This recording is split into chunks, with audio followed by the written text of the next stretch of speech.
Hello students, LBR and inter college द्वारा संचालित online classes में आपका स्वागत है। आज मैं एक नया विषय का एक नया आपके पास जो चैप्टर है वो लेके आया हूँ। शेयर्स या कंपनी के अंतर्गत शेयर्स आते हैं, तो हमें कंपनी के बारे में जो थ्योरेटिकल डिस्कशन है उसे आज इस क्लास में समझना है। तो आप सब मेरे पीछे देख रहे हैं, व्हाइट बोर्ड पे मैंने डिटेल लिख रखी है। शेयर्स में जो कंपनी है, तो कंपनी क्या है? कंपनी ही शेयर इशू करती है, तो उसी को हम आज समझेंगे। पहले चीज की कंपनी क्या है, तो डेफिनेशन मैंने लिखी हुई है, आइए इस डेफिनेशन को समझते हैं। कंपनी व्यक्तियों की एक ऐच्छिक संस्था है। हर पॉइंट को बच्चों ध्यान देना है। फर्स्ट पॉइंट क्या कहता है कि कंपनी व्यक्तियों की एक ऐच्छिक संस्था है। दैट मीन्स इच्छा से उसका गठन होता है, कोई जोर जबरदस्ती नहीं होती है। सब मिलके अपनी इच्छा से कंपनी व्यवसाय में सम्मिलित होते हैं, ठीक है। अदरवाइज उन पे कोई जोर जबरदस्ती का प्रावधान नहीं। दूसरी बात क्या कहता है, जिसकी, अब यहां से दूसरी उसकी क्वालिटी है, जिसकी पूंजी ऐसे अंशों में विभक्त मीन्स बटी होती है। अब दूसरा पॉइंट क्या निकल के आया कि उसकी पूंजी यानी कंपनी की पूंजी बटी हुई होती है ऐसे अंशों में। कैसे अंशों में? थर्ड पॉइंट निकल रहा है, जिन्हें हस्तांतरित किया जाता है। हस्तांतरित का मतलब होता है ट्रांसफर करना। ट्रांसफर मीन्स हैंडओवर करना। कंपनी अपने अंशों को अपने अंशधारकों को ट्रांसफर करती है, उन्हें देती है, उसका अधिकार देती है क्रय करने का, विक्रय करने का। तो ये मतलब हुआ हस्तांतरित करने का।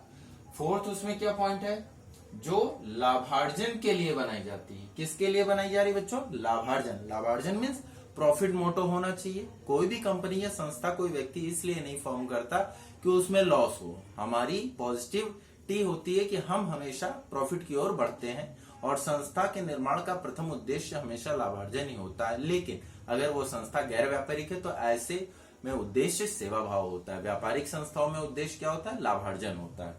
आगे देखते हैं फिफ्थ पॉइंट, और जिसका समामेलन कंपनी अधिनियम के अनुसार होता है। बच्चों, कंपनी अधिनियम के अनुसार समामेलन उसका रजिस्ट्रेशन होता है। कंपनी अधिनियम जो है आपका 1956 है, कंपनीज एक्ट। लेकिन अभी कुछ हाल ही में अमेंडमेंट हुए हैं, तो नया कंपनीज एक्ट जो है 2013 है, ठीक है। तो कंपनी अधिनियम के अनुसार रजिस्टर्ड होता है। सिक्स क्वालिटी क्या? तथा जिसका उत्तरदायित्व साधारणतः सीमित होता है। और उत्तरदायित्व यानी लायबिलिटी जो होती है, शेयर्स की कीमत के हिसाब से लिमिटेड होती है। जितने शेयर की कीमत होगी उतनी ही लायबिलिटी होगी। उम्मीद करता हूं कि आपने इस डेफिनेशन को समझा होगा कि कंपनी के बारे में, कंपनी की डेफिनेशन को क्लियरली समझ गए होंगे। अब कंपनी समझ ली, थोड़ा मैं अपने तरीके से अगर डिस्कस करूं तो कंपनी जो है, कंपनी जो वर्ड है कैसे बना, COM PA है, ये दो वर्ड्स हैं, कम पैनी। तो कम मीन्स क्या होता है? आना। आपके समझने के लिए बुक में नहीं मिलेगा ये। और पैनी का जो शाब्दिक अर्थ होता है वो मुद्रा या रुपए से होता है, आर्थिक रूप से।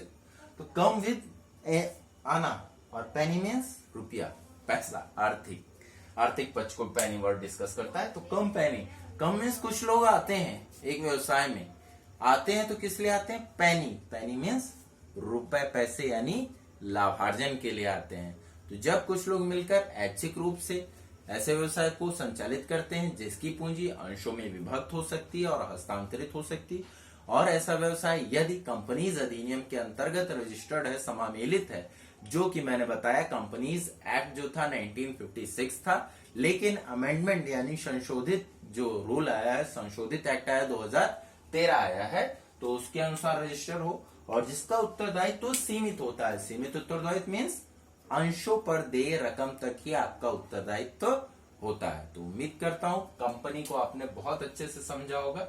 ये कंपनी का शॉर्ट समझने का तरीका, कम मीन्स आना, पैनी मीन्स मुद्रा। तो अगर कोई संस्था है और कुछ लोग हैं, और ये सब लोग यहाँ पर आके काम करते हैं, और काम करते हैं तो जाहिर सी बात है कुछ तो उन्हें चाहिए होगा। What they want money. Clear? तो इसीलिए कंपनी को इस तरह से परिभाषित किया गया। ये कंपनी की परिभाषा। उम्मीद करता हूं आपने कंपनी की परिभाषा को समझा होगा।